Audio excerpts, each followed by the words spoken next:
అంచేది వెరసి జీవితంలో ఇవాళ ఆధునిక జీవితంలో వైరాగ్యం చాలా ముఖ్యంగా వస్తువులు కొనే విషయంలో నాకు ఈ వస్తువు అక్కర్లేదు అంటే నీకు 50,000 మిగిలాయి, కావాలంటే 50,000 ఈఎంఐ అయ్యాయి. అక్కడి నుంచి 10 నెలలే కదా, నెలకు 5,000 కదా, మనకు 2 లక్షల జీతం ఉంది కదా అని ఈఎంఐ కట్టాం ఈ వస్తువు కోసం, ఈ సోఫా కోసం. ఈ 10 నెలల పాటు 5,000 భారమైందా లేదా? పైకి ఈ 5,000తోనే మొదలైందా? 2 లక్షలకి ఇంచుమించు ₹1,00,000 పైన ఈఎంఐలు అప్పటికే ఉన్నాయి రకరకాల కారణంగా. ఇంటి లోను, కారు లోను.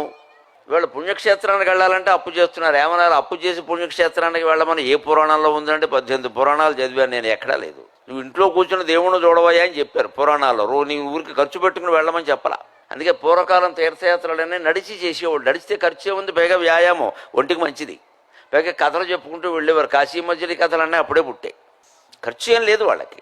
ఏదో దారిలో కాస్త చీకటి పడేసరికి ఎక్కడో ఒక ఊళ్ళో ఆగేవారు, ఎవరో ఇంటి వాళ్ళు ఇంత అన్నం పెట్టేవారు, లేకపోతే వాళ్ళ అరుగు మీద వీళ్ళే కాస్త వండుకునేవారు. ఆ పూట ఏదో గడిపేసేవాళ్ళు. ప్రయాణంలో ఏం తింటే ఏమిటి, అందుకే అధ్వాన్నం అనే మాట వచ్చింది, గమనించండి. కార్యక్రమం ఎలా జరిగిందంటే అధ్వానంలా జరిగిందంట. అధ్వానం ఏమిటి? అధ్వా అంటే మార్గం, అన్నం అంటే ప్రయాణంలో అన్నం, మీల్స్ ఇన్ ట్రావెలింగ్ అనమాట. అధ్వానం అంటే అసలు అర్థం అది. అధ్వానం అయిపోయింది పని అంతా, అధ్వానం చేసి పారేసాడు. అధ్వానం అంటే అధ్వా అన్నం, అధ్వా అంటే మార్గం. మార్గం మధ్యంలో అన్నం ఎలా ఉంటుంది? ఇప్పుడు వేరు, సౌకర్యాలు పెరిగాక. ఇదివరకు ఎలా ఉండేది? మార్గ మధ్యలో అన్నం ఏమిటండి, ఏం దొరికితే తినాలి. అందుకే అధ్వానం అన్న. ఇది అధ్వానం అంతే, మాట్లాడుకున్నారు. రైల్లో మనకు అన్నం పట్టుకొచ్చిస్తాడు, ఎక్కడ పెట్టుకుంటాం? ఒళ్ళో పెట్టుకుంటాం చంటిబిడ్డలాగా. సగం మన మీద పైగా వాడు సాంబార్ ఇస్తాడు, మన కర్మకాలి, అది చొక్కా మీద పడింది, ఇప్పుడు అది వదలదు. దాన్ని ఏదైనా తుడిచే ప్రయత్నం చేసేవాళ్ళకి ఇంకాస్త అంటుకుంది. ఇదే అధ్వానం. రైల్లో మీల్స్ అర్థమైతే అధ్వానం అర్థమవుతుంది. దీని నుంచే వచ్చింది అధ్వానం అని. అందుకని ప్రయాణంలో అన్నం అనేది ఎలా ఉంటుందో ఏం దొరికితే అది. ఇవాళ యాత్రలు కూడా ఎలా ఉన్నాయంటే ముందే పెడుతున్నారు. 10 రోజులు కాశీ యాత్ర, ప్రతిరోజు పులిహోర, స్వీటు, పెరుగుతో భోజనం. ఏదో అడ్వర్టైజ్మెంట్ ఇది. కాశీ ఎందుకు వెళ్ళడం దీనికి? కాశీ అంటే వైరాగ్యం. భోజనం కోసం కాశీ పెడతావా?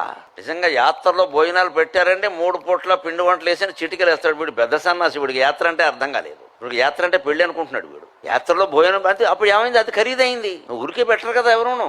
ఇప్పుడు దానికోసం అప్పులు అవుతున్నాయి. నువ్వు పుణ్యక్షేత్రం చూసామని సంతోషిస్తావా? అప్పు తీర్చలేక బాధపడతావా? అంటే తెచ్చిపెట్టుకుంటున్నావు. ఇక్కడే ఉండాలి వైరాగ్యం. ఈ ఉన్న దేవుడు దాట ఇక్కడ గణపతి కూడా ఉంది, ఇక్కడ లక్ష్మీ గణపతి సరిపోవా? ఇంక దేనికి ఎక్కడికి వెడతావు నువ్వు? కణిపాకంలోనే ఉంటాడు గణపతి, ఇక్కడ ఉండడా?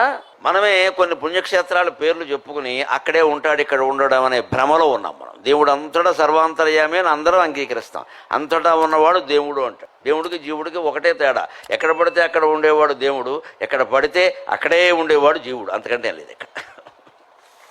అందుకే ఏదైనా సరే, వస్తువులైనా సరే, విషయాలైనా సరే నాకు అక్కర్లేదు అనుకున్నవాడు మహారాజులా ఉంటాడు.